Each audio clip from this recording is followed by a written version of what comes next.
குரு வாழ்க, குருவே துணை. என் உலக ஜோதிடம் யூடியூப் சேனலுக்கு உங்களை அன்போடு வரவேற்கின்றேன். சேலத்திலிருந்து உங்கள் ஆஸ்ட்ரோ ஸ்ரீ ராஜபூங்குடி. இந்த பதிவுகள் எல்லாம் உங்களுக்கு பிடிச்சிருந்ததால் லைக் பண்ணுங்க, கமெண்ட் பண்ணுங்க, ஷேர் பண்ணுங்க, சப்ஸ்கிரைப் பண்ணிக்கோங்க. வாங்க பதிவுக்குள்ள போகலாம்.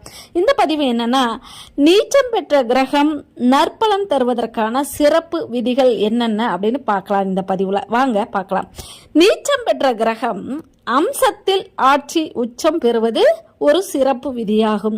அடுத்து நீச்சம் பெற்ற கிரகம் அம்சத்திலும் நீச்சம் பெறுவது இது ஒரு விதியாக, அதாவது நீச்ச வர்க்கோத்தமம் என்ற நிலை, இது ஒரு சிறப்பு விதியாகும்.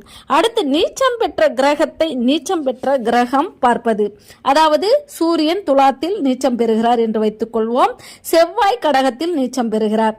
செவ்வாயின் பார்வை, அதாவது 4ஆம் பார்வை சூரியனுக்கு ஏற்படுவதால் சூரியன் நீச்சத்தின் தன்மை விலகி நற்பலனை தருவார். நன்றி. மீண்டும் அடுத்த பதிவில் சந்திப்போம். வாழ்த்துக்கள்.